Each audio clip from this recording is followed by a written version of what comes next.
to be the best, you can't settle for the rest.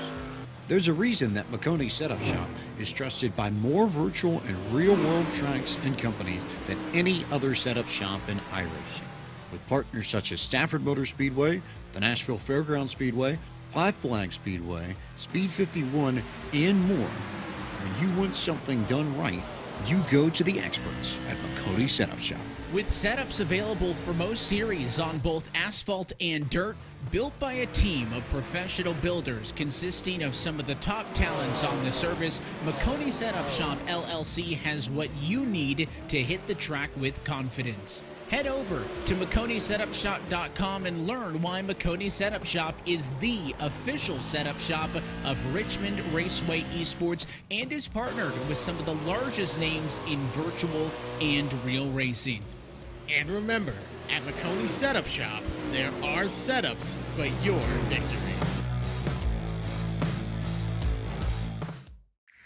I'm Ryan Newman, and since I started with Indiana Donor Network and Driven to Save Lives, I found out that some people think that they can't be an organ donor. The truth is, anyone can sign up to be an organ donor. Anyone? Anyone? Are you sure? Yeah, I'm sure. Anyone can sign up to be an organ donor. So don't count yourself out because somebody's counting on you. Go to driventosavelives.org and sign up today. But my heart's going to you, Ryan. Love that shirt. If there's one thing every car guy hates, it's cleaning the garage. Do you want to take most of the time and hassle out of that job? Then call Zone Garage of Eastern Pennsylvania and New Jersey. Agnes and her crew will have your garage, shop, basement, or even your porch looking great all the time. With unique patterns and designs, plus the ability to incorporate your logo or any artwork, your space will never have looked better. Installation is done in 1 day, guaranteed, and Zone Garage offers a 20-year warranty on the top coat. Their coatings are durable, anti-slipped, and impact resistant. Give them a call at 570-856-6067. That's 570-856-6067 for Zone Garage of Eastern Pennsylvania and New Jersey. This Independence Day weekend, kick your party off with a bang. DeWeather Center presents the first annual DeWeather Cares Charity Softball Classic presented by the National Racing Network. The Palmerton Boobies, DeWeather Center Bluecocks, Blue Mountain I-95ers, Pocono Front Platers, Schuylkill County Crackers, Reading Nurses, Catasauqua Blue Tits, and Beltsville Lake Monsters will take the field in Emerald. Find out more on Facebook at DeWeather Center. DeWeather Center, offensively accurate.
And good evening. Welcome to another edition of the Highside Hustle right here on the National Racing Network. My name is Bert Wojcik. Alongside me, as always, is Adam Rubright, Chris Graham, our executive producer. And you know what a glorious thing right now is, boys?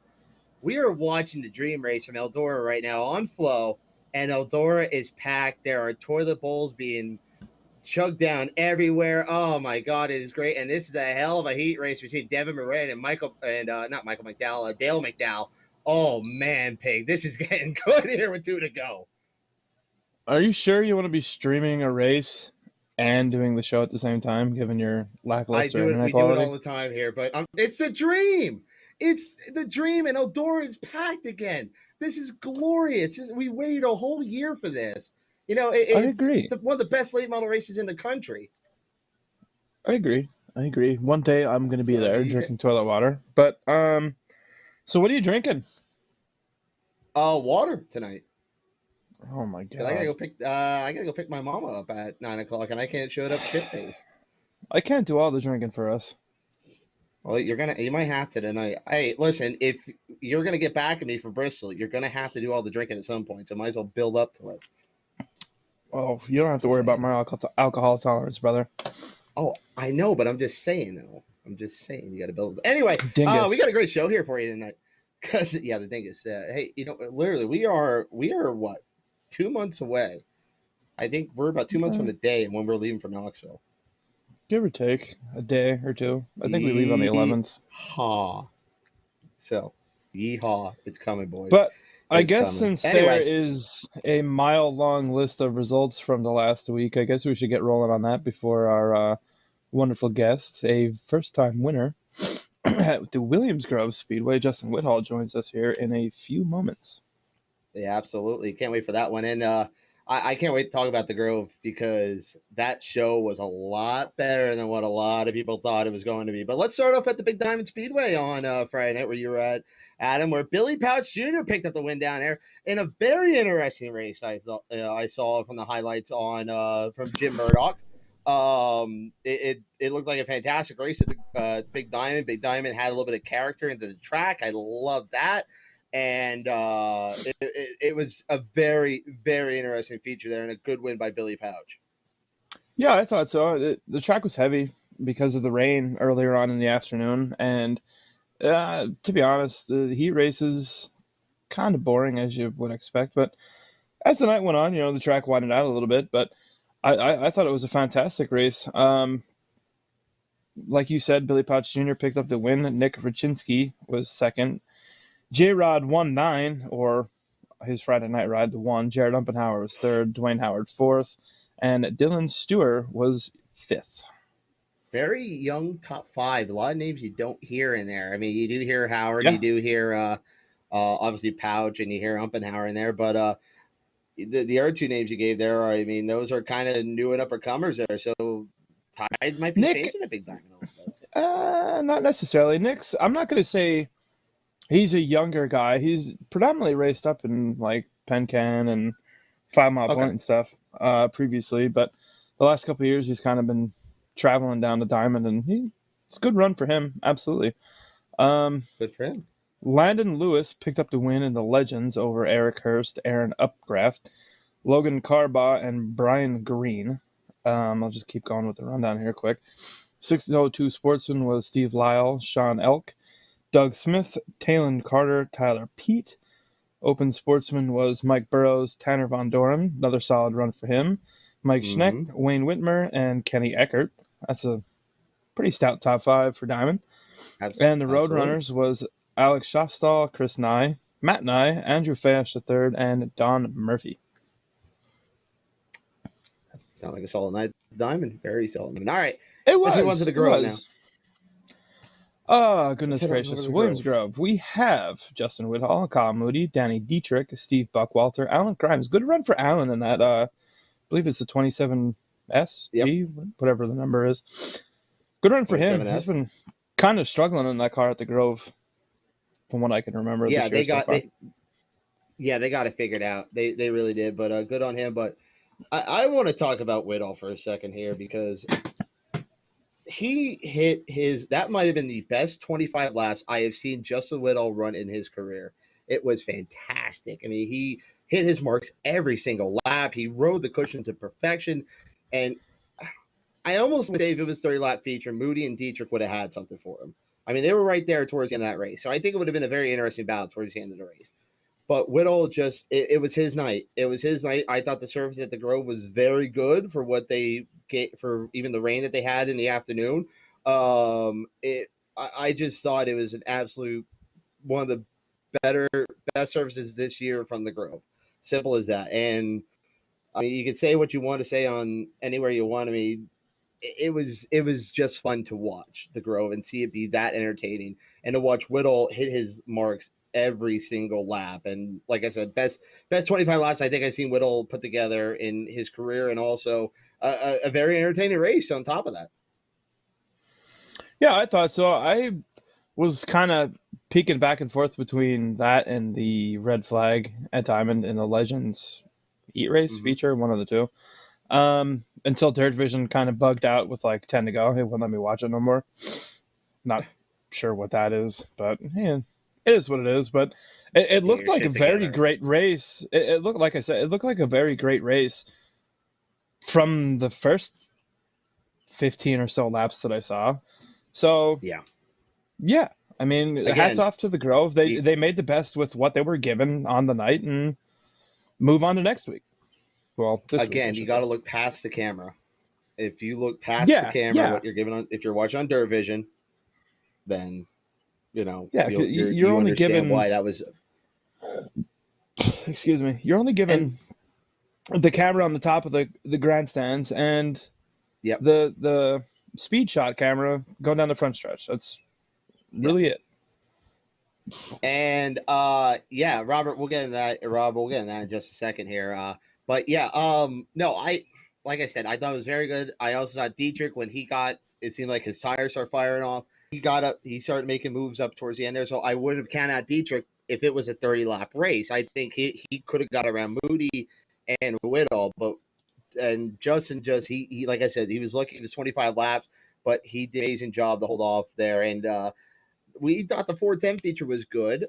And then we had the USAC East Coast feature, and oh my God, that was fantastic. 5 cars under a blanket for the lead at one point. Oh boy, and it turned out with Steve Dravicki coming up there getting the win. See, that I didn't see because, like I said, Dirt Vision was going all haywire. But like you said, Steven Dravicki came in first. Briggs Danner, who's impressing the absolute hell out of me in that 360 wingless sprint car. Alex Bright, Carmen Perigo, and Tommy Koonsman round out the top 5. Now, Perigo led most of that race, and I thought it was going to look like him. I mean, it looked like Dravicki might have had. I wasn't really closing in on there. Danner was closing in too. Bright was right there, but then all of a sudden they just jammed up, and he had the top 5 under a blanket there for a while. And it was beautiful. It was absolutely beautiful to watch. It was one of the, like I said, the surface was absolutely perfect for the 360s on Friday night at the Grove. And good job on Dravicki going up there getting a win there and trying to keep up with Danner on this USAC East Coast points title. It's gonna be interesting coming down the stretch here. Yeah, absolutely, I agree.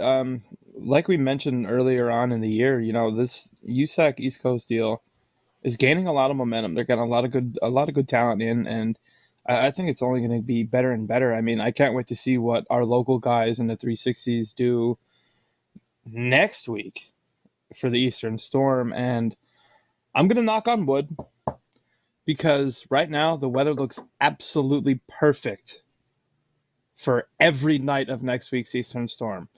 But we're not going to talk about that. We're not going to jinx ourselves. We're going to knock on some more wood here. We're going to move on. I just want to see Tuesday night.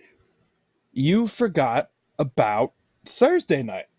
However, Thursday night, we had racing at Fairbury with the All-Stars, and we also had USAC Midgets, the opening night of Indiana Midget Week. So, we were talking local first. We were going to start local. I know, but you skipped a day. My guy. I like to go in order. Please. I'd like to go in order. All right, I'll enlighten you.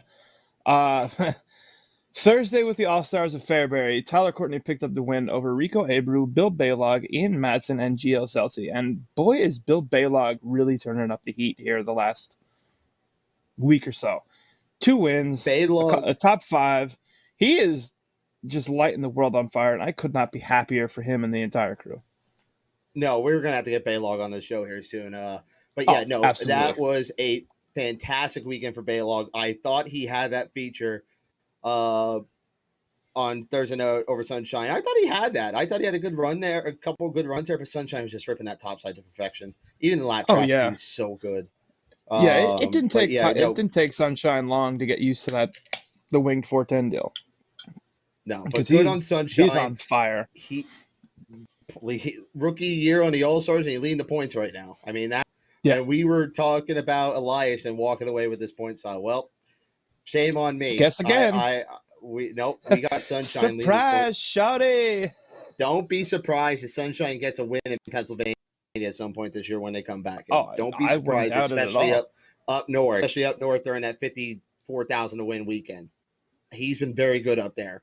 If he goes up there, shocks the world up there, watch out. That would really show that he is in this whole wing deal. But I mean, he's proven himself that he is in it now. But if he goes up there and gets one of the crown jewel races, look the hell out. He's gonna be doing a hell of a lot of good things here. But I want to also talk about that late model race if we got time with Frank Heckeness Jr. and Shannon. Oh my God, that was Fairbury at his finest. It was. I fell asleep for the late models, so I didn't get to see it. I was here for the sprint cars. Stay for the late models. You always stay for the late models at the Fairbury. Always at Pals. Yeah, but 4:30 comes early, my guy.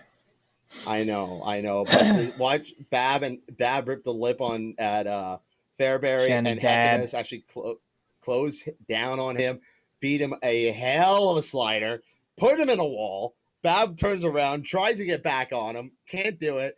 Frank Heckeness Jr. goes out and gets the win over Shannon Bab, and it was everything you want out of the Fairbury late model feature. That's all I need to say about it. Good deal. We'll roll on here to the USAC Midgets at Paragon, night number 1 of Indiana Midget Week. You have T-Mez, Thomas Meserol, picked up the win. Cannon McIntosh, Justin Grant, Buddy Kofoid, Logan Seavey, and right quick. Go for it. T-Mez is one of the best interviews you will ever find. Plus, he's like a genuinely funny. Like, I thought he like broke his ankle or something. Like, he just nonchalantly fell off of the top of the car while doing a cage stand, and then just continued on with the celebration like nothing ever happened. Oh, you gotta love it. You gotta love it. And it was a hell of a feature too. Paragon, it was heavy. I mean, that curb was a wall. I mean, that was almost a little too big out there. I mean, I know Indiana lights him up big, but for midgets, on the TV side of things, it looked like that thing was a wall. It didn't look like a curb. It looked like a wall on the TV side of things. Now, it probably was smaller in person, but to me on TV, I think it looked like a wall. But maybe it's just the way I was viewing it or whatever. But no, good on team as that was fun. Even the sprint car feature, I was fun with AJ Hopkins going out there getting the win. That was a fun sprint car feature. Paragon, that's a hell of a little racetrack there. I wish they didn't get all the rain that they had, that it rutted the whole place up. And, you're not going to do much there. But, good on Paragon for keeping the show, not canceling it, and putting on one hell of a show. I know they tore up some equipment, but that was a lot of fun to watch as we move on to Friday night now. Friday night, All-Stars at Wilmot. Tyler Courtney picked up the win over Ian Madsen, Corey Eliason, Gio Seltzy, and Rico Abreu, which we'll get to Rico a little bit later on here, but to kind of glance at it, he's starting to heat up. I don't think it's going to be much longer before he picks up a win. No, good weekend on Rico. Very, very good weekend for Definitely. Rico so far. And, these smaller tracks that you have up there in Wisconsin definitely fit his driving style a lot better. Oh, definitely. The tracks he's used to running out in California and stuff, like, God, I'm drawing a blank at the moment. Tulare, all them, they're like them tight little ass bull rings out there. So you're getting some tracks that really, really fit his driving style. But we'll move on to USAC Midgets at Bloomington, night number 2 of Indiana Sprint Week, or Midget Week, sorry.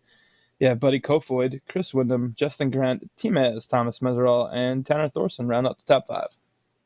Good on Buddy. I mean, that was I didn't get to see too much of the highlights.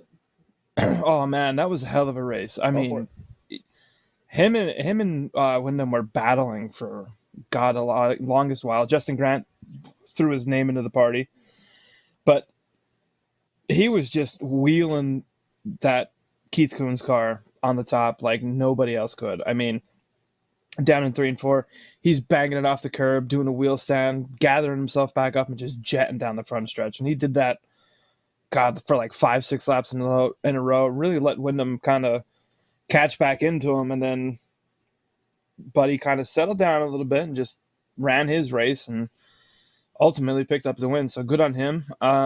We'll move to The World of Outlaws, late models at Circle City, which I know you were Ooh, really key on this race. I didn't get to see much of the I highlights of was. it.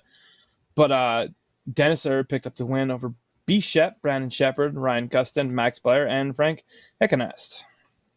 The one-man band, Dennis Erb Jr., him and his wife are the crew members on that team there, and they go out and win at the brand new Circle City Speedway. I tuned into that race with about 15 to go, and it was awesome to watch. I love late models on bull rinks, man. I mean, a place like Circle City, we saw what they did with the All Stars 2 weeks ago, and it was fun. It was fun to see Herb, go out there, get the win. It's good to see somebody different win. But yet, there's Shepard running second. Where the hell has he been this year? Shepard is just, like we talked with Rick Eshelman a couple weeks ago, is that Shepard is not been the Brandon Shepard of old this year. It's taken them some time to really get this thing going. And maybe this weekend they get something going at the Dream here. I haven't seen him yet come out for his heat Don't race you yet. worry. I B. know. Shep in that Trust me, Valvoline I know. car will It's be like shots. just fine. It's like It'll be shots. just When you fine. get the month of money, yeah, you'll be absolutely. all right. Yeah, But definitely. like I said, But while we're at it here, let us know where you're watching from. What are you watching tonight? What are you streaming other than us? I mean, I know I have the Dream on. Bert has the Dream on. I'm probably gonna flip over to USAC at some point throughout the broadcast, but let us know. Let us know where you're at. Yeah, I guess absolutely. we All shall. right, where are we going to next? We're moving on to World of Outlaws Sprint Cars, River City, rain out, womp womp, Womp womp. womp womp. But that's all for Friday because we talked about Diamond and Williams Grove. So I guess while we're waiting for Justin to get in here, we'll move on to Saturday. All Stars, Plymouth. Bill Baylog picked up the win. Ian Madsen, Rico Abreu, Spencer Baston, and Tyler Courtney top 5.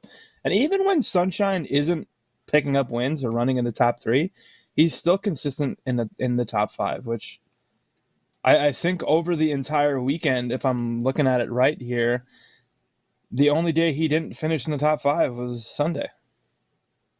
Yeah, at Angel Park, that place is tough. Yeah. But no, Yeah. Baylog, a lot of laps up there at Plymouth, and Up in up there in Wisconsin, it's the Wisconsin area. It's kind of a no-brainer. Yeah, exactly. I mean, Oh, yeah. multi-time IRA champion. So Baylog is no slouch when it comes up there, and I thought he would have won at Wilpon on Friday night too to sweep the Wisconsin swing, but no, that was good. Again, Baylog is just very good when it comes up to Wisconsin bull rings. Oh, absolutely. I mean, when you turn that amount of laps a year compared to what the All-Stars do, maybe once a year, Right. Things point in the right direction. They tend to anyway. And, it was just his night. And I couldn't be more happier for him. We'll roll on to night number, 3 of the USAC Midgets at Indiana Midget Week at the Berg. Logan Seavey picked up the win. Buddy Kofoid, Chris Wyndham, Justin Grant, and I'm going to murder the pronunciation of this, but Brenham Crouch? Brendan Crouch. Okay, that was close. We'll rounded out the top 5. I didn't get to watch much of this. I know there was some nasty looking wrecks. Thankfully, everyone was all right, but the Berg, man, I got to get there. I know everyone says it's kind of like rocky and all that stuff, but like when I see pictures of people taken from like the pictures from people that are pictures that people take of like the entrance to the track, and then it says like battlegrounds and the arrow, like that is so freaking cool. I wish somebody around here would do that, but anywho. Yeah. No, I didn't get to see any of the Berg on Saturday night. Some Seals Grove with the Kramer Cup, where we saw Jason Schultz picked up his first Kramer Cup there in the 35 car. A really good race, very good race. Seals Grove put on a excellent show. Fantastic surface. It was just good on them. The racing was exciting. I think this not just because I work with URC now, but the 360s in general, they're set their program up, and they've been put on some very, very interesting program so far this season. I mean, hell, saw Pat Cannon win his a race in his first race back 6 years this year so far in the 360. I mean, the 360s are they're there, folks. I mean, they in Central PA. I mean, it's all about the 410s up here, but they're definitely here. Absolutely, I agree. I couldn't agree more. I really can't wait to get up there next Thursday for Eastern Storm. But we're gonna do one more highlight result from last weekend. It's gonna be the World of Outlaws sprint cars from Granite City. David Gravel picked up the win. Donnie Schatz, Sheldon Hanschild, Aaron Reitzel, and Brad Sweet. Man, Donnie Schatz is knocking on the door on 300. But can't seem to put a full night together to get it. But I don't know, Chris. Let's grab a quick commercial because I just saw that Justin logged in here. We'll grab a quick commercial and we'll be right back with Justin. I'm Ryan Newman, and since I started with Indiana Donor Network and Driven to Save Lives, I found out that some people think that they can't be an organ donor. The truth is, anyone can sign up to be an organ donor. Anyone? Anyone? Are you sure? Yeah, I'm sure. Anyone can sign up to be an organ donor. So don't count yourself out because somebody's counting on you. Go to driventosavelives.org and sign up today. But my heart's going to you, Ryan. Love that shirt. If there's one thing every car guy hates, it's cleaning the garage. Do you want to take most of the time and hassle out of that job? Then call Zone Garage of Eastern Pennsylvania and New Jersey. Agnes and her crew will have your garage, shop, basement, or even your porch looking great all the time. With unique patterns and designs, plus the ability to incorporate your logo or any artwork, your space will never have looked better. Installation is done in 1 day, guaranteed, and Zone Garage offers a 20-year warranty on the top coat. Their coatings are durable, anti-slipped, and impact resistant. Give them a call at 570-856-6067.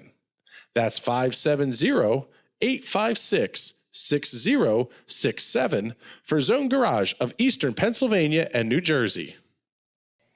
And ladies and gentlemen, we are back right here with the Highside Hustle right here on the National Racing Network. Bert Wojcik, Adam Rubright, Chris Kramer, our producer. And join us right now, ladies and gentlemen. He picked up his first win at the Williams Grove Speedway on Friday night. Ladies and gentlemen, Justin Whittall. Oh, look at you, buddy. Look at that smile. I love it. What's going on, big guy? How you doing? Yeah. Oh, my God. With that smile, what does he look like, Dale Jr.? He does. Oh, my God. God. Dale Jr. That's not the first time I've heard that. Oh. Not the first. Dude, congratulations. Thank you. Fantastic. Not the last, I bet. Congratulations, my bud. That was a long time coming. And I said this on the first of the show here. That might have been the best 25 laps I have ever watched you ran. That was perfect. You ran the top to perfection there, and you had to hold off some race-out competition right behind you. Yeah, I think it could have been a little better. I mean, the track surface definitely came to my advantage starting on the front row, and I just set sail. The last 8 laps or so, I saw the lap cars, and I started to get a little nervous to know how much of a lead I had. So I just kind of hung. 5 to go, I can start hearing Kyle get a little closer. So I was like, oh, shit, and started to press my luck a little, and I messed up a couple times, but it was all good. Hey, it only matters where you finish at the end of the night. It was close. It was close. He was definitely. It was. Now, I mean, I know you picked up the win there on Friday night, but what was your thoughts on the surface here? Because I thought the Grove hit it pretty good. I mean, I thought both features were fantastic. I mean, it looked like they're starting to get it together. I mean, I know you haven't been down there too much on Friday nights this year, but I mean, you've mostly running up north this year a lot more. But it seems like the Grove has been hitting it the last couple times down there. Yeah, the last night's surface was probably one of the better surfaces I've seen there in a while. Actually, it was probably one of the better surfaces I've seen from any Central Pennsylvania track in a good bit. Ooh, mark that down, folks. Mark that shit down. A That's with probably the one of girls. the that's probably one of the heavier tracks I've been on in quite a while. Well, think about it. For as little rain as we've had this year, I believe that. I honestly believe that because it's Yeah. been kind of a dry summer up to this point. So it helps when you get some moisture in your track, I guess. Yeah, it Oh, does. I guess. absolutely. And that's just not on Williams Grove. That's everywhere. I mean, Mm-hmm. rain makes Racing corn. Rain also makes great racing, in my opinion. Yeah, you ain't wrong. ain't wrong with that. They ain't wrong with that there. But hey, so anyway, bud, I've gotten to know you and your dad the last couple of years here with being in different places and that. And it was cool. Your dad sent me a message the other day or yesterday of a picture of you and Lincoln's winner, Aaron Bollinger, in quarter midgets from a couple of years, I guess, maybe 5 years 10 years. ago from that baby face you have, Dale. I know I got to. But anyway, it's got to be cool that you two picked up your first wins same weekend. Just a couple miles apart down there with you and Aaron. You guys were racing each other back in quarter midgets, as I said. It's got to be cool to be able to have that connection with Aaron down there. Yeah, when I saw that, I was actually quite happy for him. I was surprised. Weekend of the underdogs, I guess. Yeah, you ain't wrong. You ain't wrong. That's Between exactly what you, I said Ash, to Bert when I was leaving Lincoln. Yes, between you, Ash, and Bollinger. I mean, it's the weekend of the underdogs. But let's dive into your past a little because people know you from your 410 rides, and also they think back a little bit here. You were running the URC 360 schedule a little bit, but let's go into your past here a little bit here. Where did this whole racing deal start, and to get to where you're at now as a Williams Grove Speedway winner? When I was 7 or 6.5, 7, my dad took me to a quarter midget race and showed me the quarter midgets and asked me if I wanted to do it. And I said, hell yeah, and jumped right into it. And I think when I was 7, we started rookie school, and then it just started from there. Then when I was 11, I transitioned from dirt quarter midgets to asphalt quarter midgets. And after a year and a half of asphalt quarter midgets running with USAC and that, we transitioned into USAC Ford Focus midgets and ran all over the place with those. And then 600s, and then sprint cars. How much does running the USAC series as a kid help you not only learn the fundamentals but teach you how to become, I guess the word I'm looking for, a better driver at such a young age? You're constantly racing with kids. I think I raced 4 classes. 4 classes, and you're constantly racing against kids that are faster or slower. You just gotta try to pass them or keep up with them. And traveling to different tracks and all new tracks, you gotta learn how to adapt to different tracks and how the kids are. And the beautiful thing about that is that you race with these guys not only at a young age, but also you move up with them. It seems like in every step of the way, even all the way up to where you're at now in the 410s. I mean, you kind of do you know what these kids will be doing, or else you think it changes a little bit when you get into the bigger cars?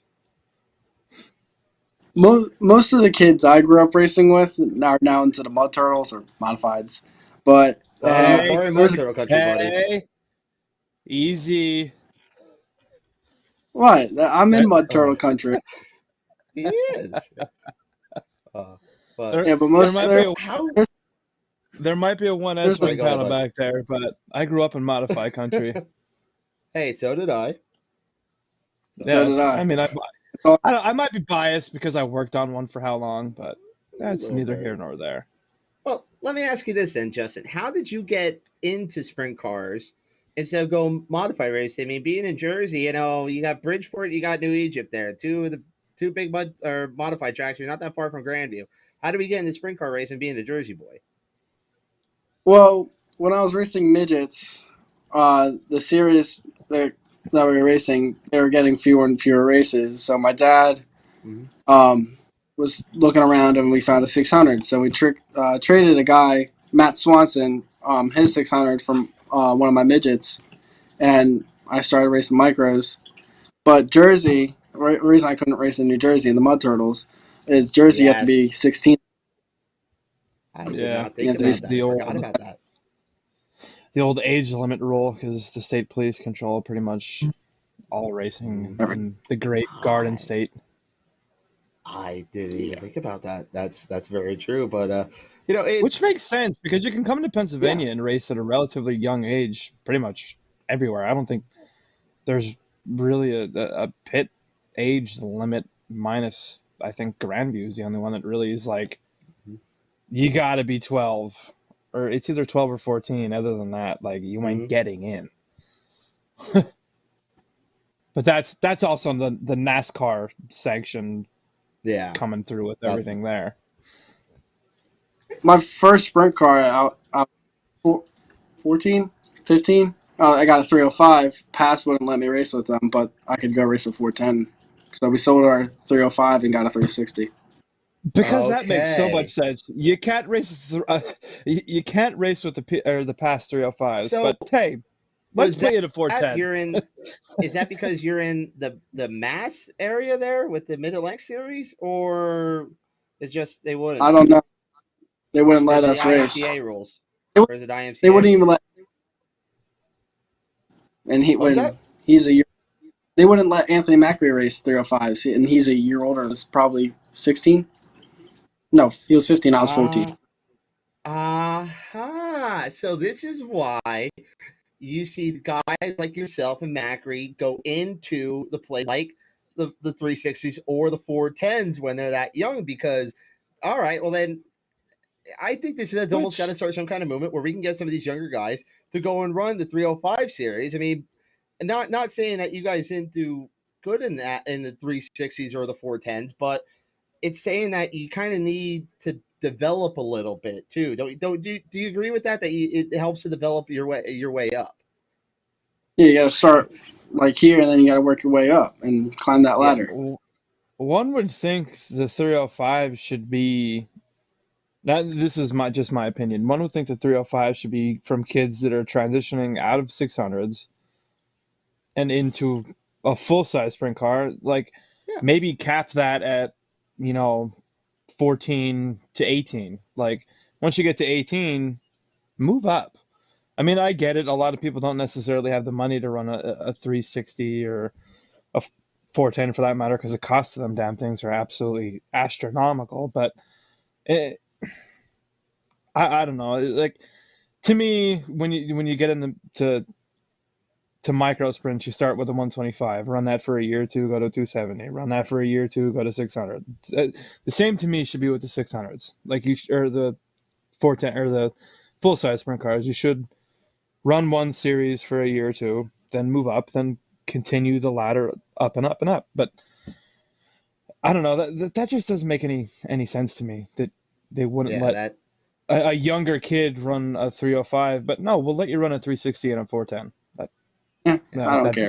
That actually blows my mind. But hey, you made the best out of it. So that's all that matters. It worked out your favor. Yeah, I don't care. It's right. I just like the drive. So let me ask you this: as a young guy in this sprint car community here, the cost of things, we touched on that before, how damn expensive it is and all that stuff, and you guys have to see it here. I mean, I know that you and your dad, you guys work your ass off to get there, and I'm sure that $5,500 is gonna go a long way to help you out here coming up here this for the coming season here. But the whole cost of this whole damn sport right now, I mean, especially with the tires, I mean, that's just a freaking nut job right there with the whole stuff going on with the Hoosier right now with their hot marks and all that other shit. But everything else, what's your thoughts on everything going on right now in the world of cost-wise with racing?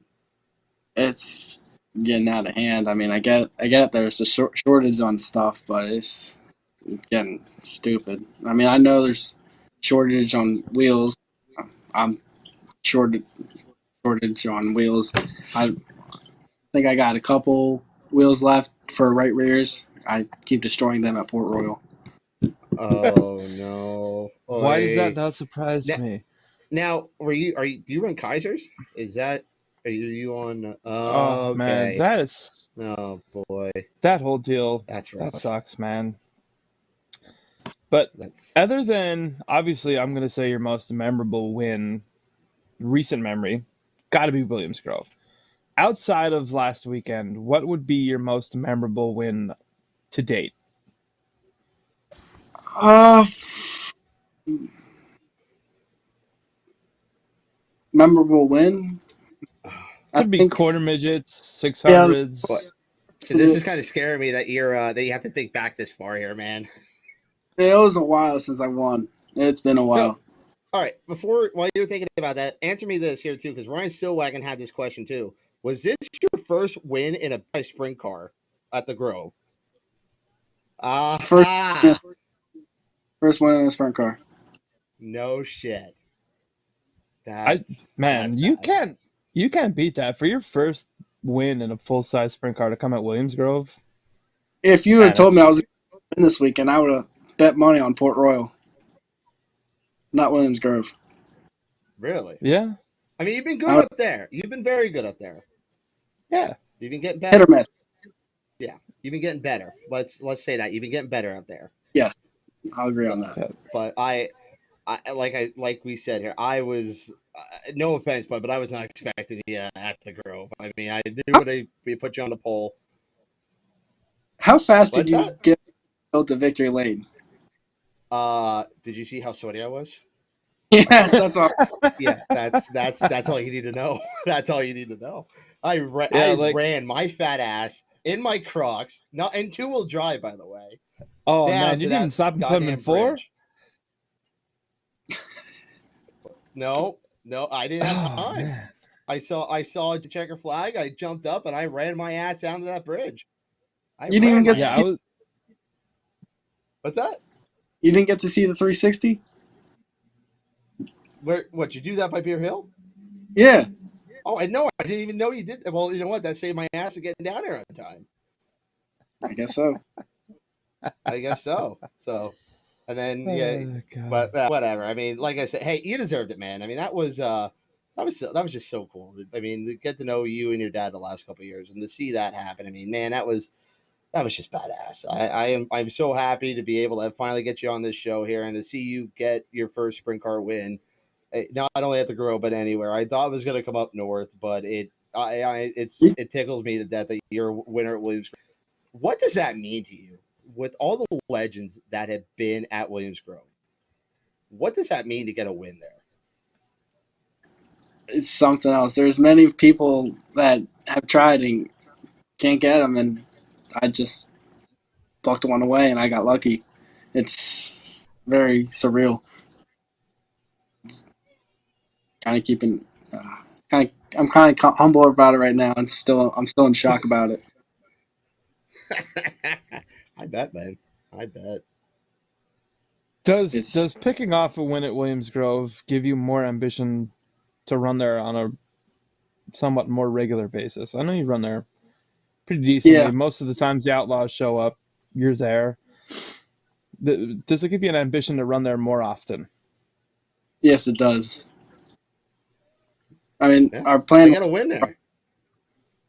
our plan was to run there Oh. weekly with Mhm. that and Port Royal, but I think we're gonna stick to Williams Grove and Port Royal and maybe adventure out to Lernerville or something, but we're gonna stick to Williams Grove. Port. I would love to see you at Lernerville. Ripping that cushion Oh, out there, I think you would do some good things out there. Lernerville's a good You go time. out there on a Friday night. I don't think so. I- Turn one you scared don't think so? Come turn on, one scared buddy. the hell out of me. Is that the iRacing talking? A little bit. Yeah, I see you ate shit out till I turn one of Lernerville too. My spot's turned 4. I always see shit going into 4. Ooh, God, there's a wall there too. Yeah, God damn. I think I'm on the cushion. I run that thing just a little bit too high, and it just goes out over. So Man, we don't need to talk about my iRacing experience. So it was kind of hilarious to watch here. But anyway, all hey, right, I Justin, we'll mean, let you go here. I made it through turn Whatever. 4 at Kokomo, then did a barrel roll Barely. down the front stretch. It is what it is. Yes, you did. Yes, you did. But all right, for this damn show gets off the rails more than already is Justin. Thanks for coming on, buddy. I know you got another podcast. You'll be going doing the AMA podcast out there with Matt and Bill, and they're a lot of fun. Make sure you give them shit for, I know you and I were big Philly boys, and I know they're big Pittsburgh boys out there. So make sure if you give them shit on Philly stuff, they know where it's coming from. All right. They know damn well. But anyway, bud, before we let you go, who do you got to thank for your win on Friday night, and who's your sponsor getting you up and down the road? Mid-Atlantic Transportation, Brotherton Brewery, Beechwood Landscaping, Enterprise Rental Car, Cronenberger Jewelries, my mom, who I forgot to mention, in Victory Lane, my dad. Oh, did she kick your ass for that? I bet she made that very known that you forgot. Oh yeah, I got an earful. Tyler, Joey, and Brandon.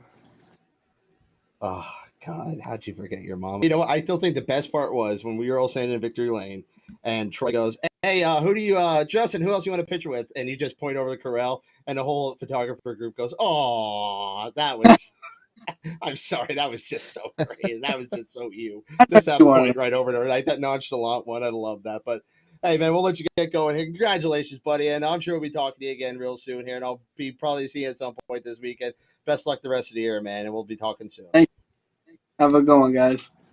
See you, guys. Thanks, Justin.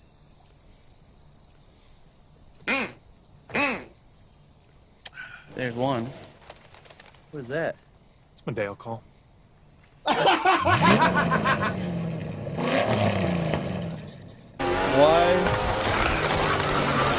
do we have a Dale call? Oh, yeah. That's way better than my Dale. If you're on a diet of taking it up a notch, oh my God. it's just Perfect different. Drink Diet Dew, the only diet with dew in it. Chris, you did not disappoint on that.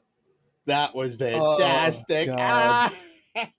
Oh, I love that. That was great. That was great. Great interview with Justin, though. That was. You know what though? Every time I talk to this, I was going to know what to expect with him tonight, but that was the most I ever heard tonight. The most I ever heard. Yeah, I mean, I haven't talked to him a whole lot, but you could just tell he's one of those like shy, quiet people that just kind of want to like be left alone in their race trailer.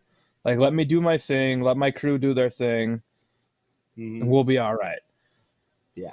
But fantastic interview. I couldn't be happier for him to pick off a win. I mean, hey, when you start on the pole, you're expected to win, and anything less than a win from the pole, in my opinion. And you will also be bitched about on social media in Pennsylvania because they apparently can't win from anywhere else but the pole in PA. Just saying. Yeah.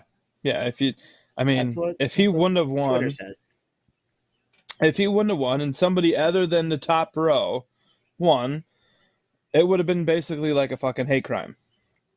So, we got that. Rain Eldora. Boo. No, actually, I think it's only on the front stretch because the back stretch there's sunlight. Yeah, that's true. Anyway, Anywho, all right, let's wrap up these results. We only got about 15 minutes. Busy week of results. So we're going to pick back up with the World of Outlaw late models at Plymouth. Hometown man, Rick Eckert picked up the win over Frank Hicknast, Tyler Bruning, B. Shep, Brandon Shepard, and Ryan Gustin. Yeah, good to hear Scrub got the win on. Yeah, good to hear Scrub got the win on Saturday night there. I believe that's his first Outlaw win in a couple of years, I want to believe. No, Scrub and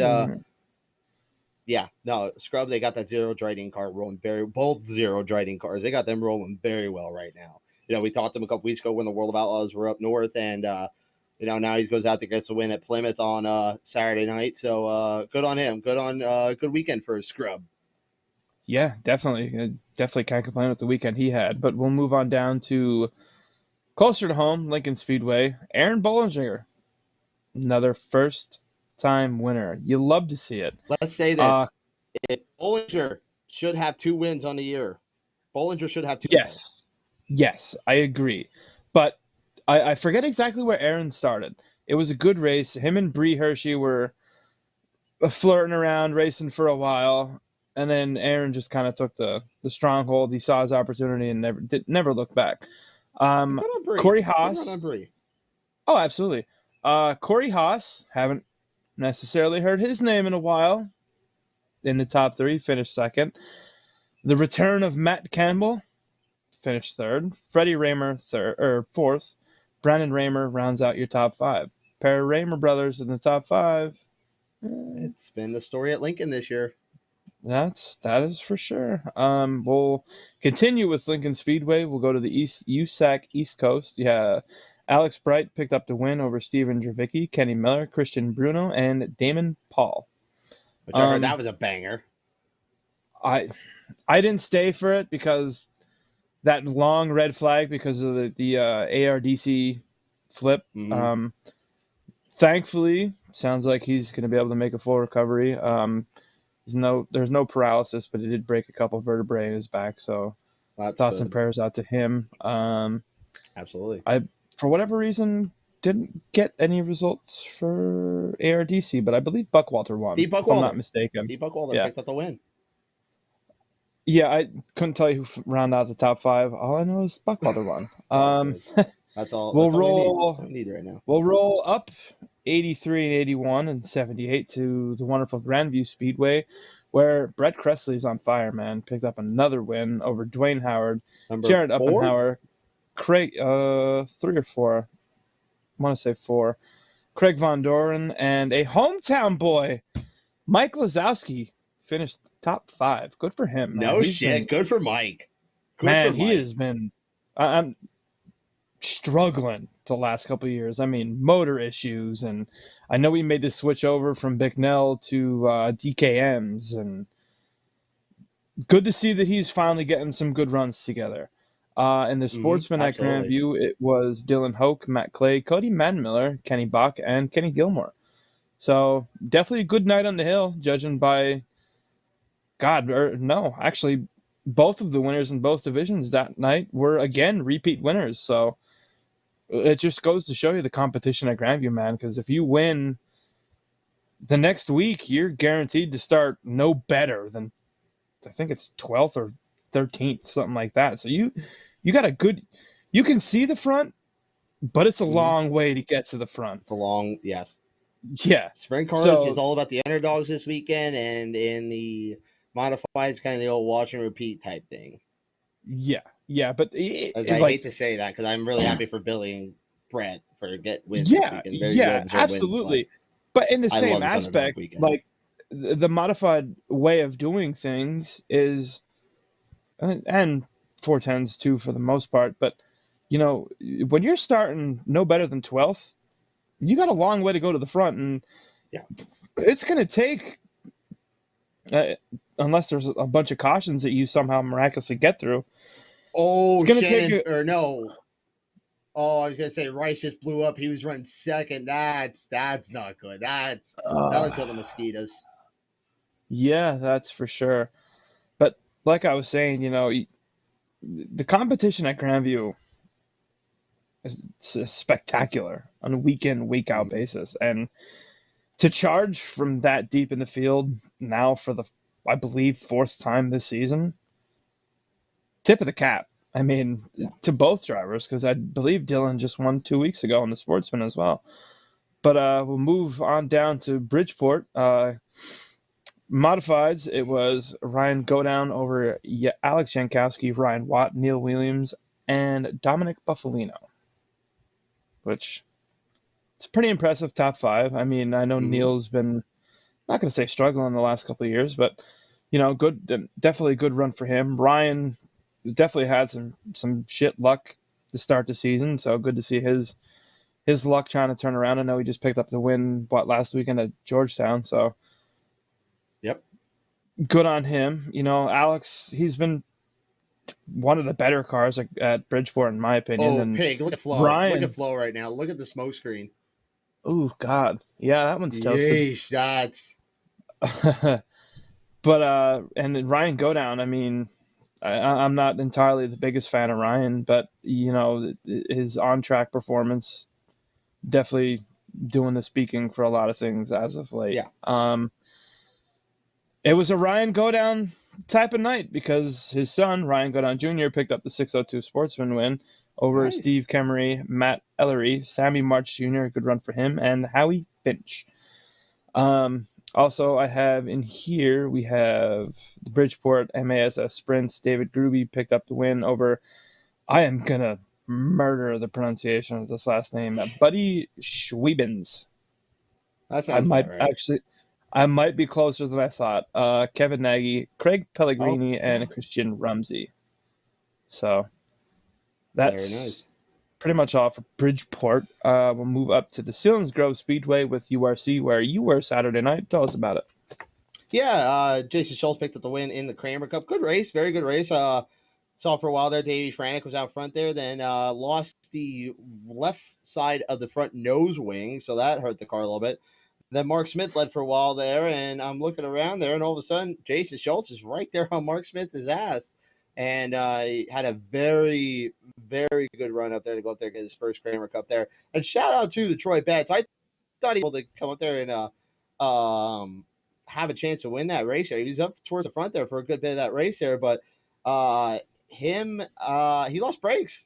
That's why he frayed it back, and that sucks. I mean, it's horrible to hear. Sucks. Yeah, and that's a place Kid you hasn't don't had a whole lot of luck. lose brakes at. No, definitely not. But we'll see what he does. We go down to his home East state Coast. in Delaware this weekend. Yeah, we go down to his home state in Delaware this weekend. So, but anyway, rounding out your top five, other than Jason Schutz, who picked up the win, was Mark Smith, Davey Franek, Josh Weller. Good on Josh. And rounding out the top five was Dallas Schott. In the 305s at Selinsgrove on Saturday night was Nick Swigert over Ken Duke, Austin Reed, Dominic Millar, and Garrett Bard. So that rounds out the extensive list of Saturday night racing in the area and nationally. We'll move into Sunday. And by the way, before we go off the air here, because we do got to get rolling here. I got to go somewhere here at 9:00. But I do want to give a shout out here. Jared Ash pick up the win up north, and our boy Devin Hart also picking up another win. Yep. Devin's having a great year, but Jared, that boy's been struggling so much and trying to get that car towards the front there. Finally got that 98 car rolling. I am so freaking happy for him and that entire team there. It's been a long time coming. 2 years between wins. I'm tickled to death for him. So I had to give him a shout out here before we get off the air here. Absolutely, we will get going here. Sunday was the All-Stars at Angel Park. Bill Baylog picked up his second win of the weekend over Ian Madsen. Rico Abreu, who's, like we were mentioning earlier, has been very consistent in the top five the last couple of days. Cap Henry and Corey Eliason. We will move back to the great state of Indiana for Tri-State, a.k.a. the ownership of Kyle Cummins, because no matter what that boy is in at Tri-State, he will find a way to win. Kyle Cummins picked up the win over Chris Wyndham, Timez, Thomas Mesereau, Dason Pursley, and KTJ, Kevin Thomas Jr. Wow, that's a lot of results for 1 week. But I know. We only got a couple minutes left, so where are you heading this weekend, brother?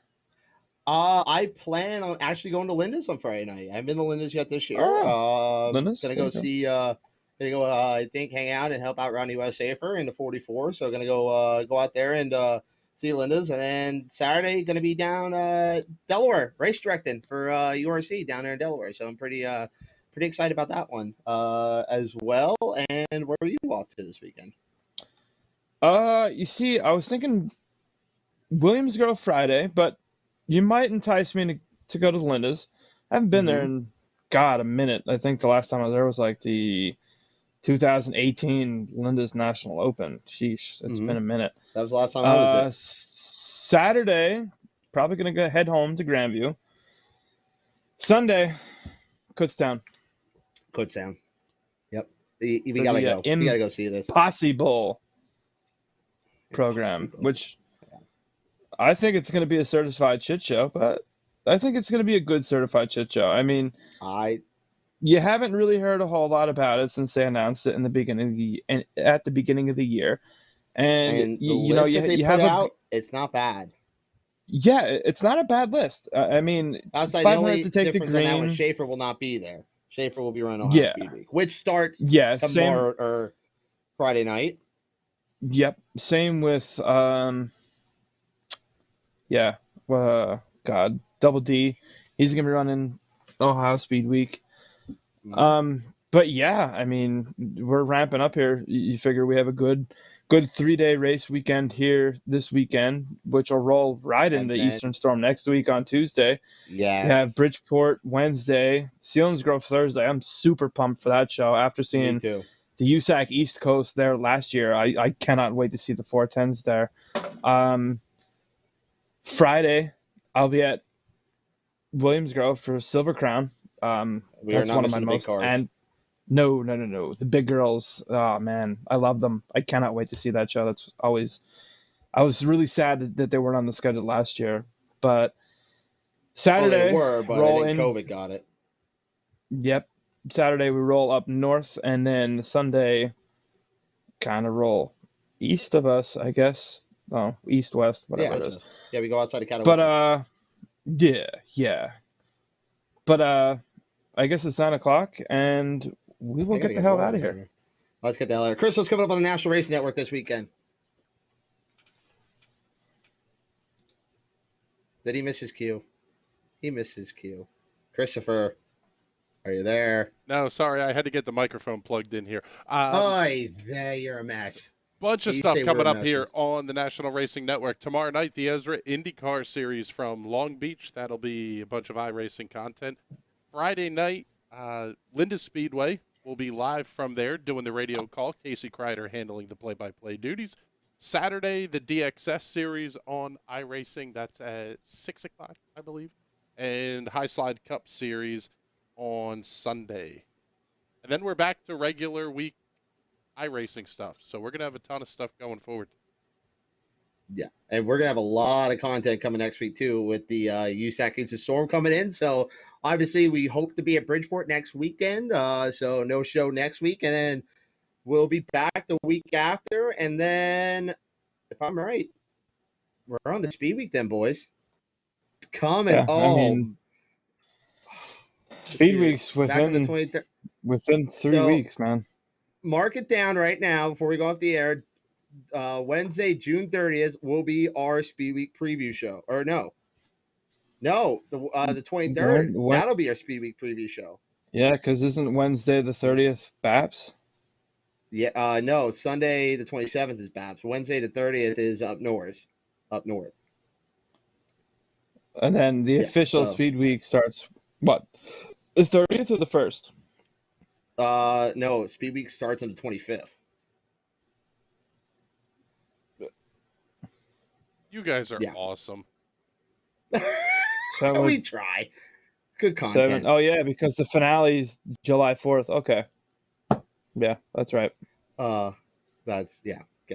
July 4th will be up at Selinsgrove, so for the finale. Yeah. So that which I love Selinsgrove being back on the finale date, by the way. So I love that. So all right, let's get the hell out of here, folks. So we will we'll get out of here. We'll quick hustle here tonight as we got some stuff I got to get done here for the rest of the week. Once again, folks, thank you so much for joining us here again tonight. Once again, no show next week due to the USAC Eastern Storm being at Bridgeport, so we'll be there. Of course, post-race interviews all week long. We'll do what we can, and then then we'll be back here on the 23rd with our PA Speed Week special, and then it's Speed Week, boys. It is Speed Week. It's one of the most wonderful times of the year. I cannot freaking wait. So, all right, folks, I'll do it here for the Highside Hustle. Once again, don't forget to like, subscribe on right here on Facebook. Also, subscribe over on YouTube. Hit us up on Twitter at Highside_Hustle. Me at Bert Wojcik, and also Rubright22 on both Twitter and Instagram. If I nailed that right, beautiful. And at NRN TV on the Twitter and the Patreon. I always forget about that. And the Patreon. Don't forget the Patreon, folks. That helps us out tremendously. When you support us, we can give you more badass content like we always are on National Racing Network. So for Adam Rubright, executive producer Chris Graham, my name is Bert Wojcik. Keep on hustling, folks. We will see you guys in 2 weeks for another edition of the Highside Hustle. Enjoy the weekend, guys. Enjoy the Eastern Storm.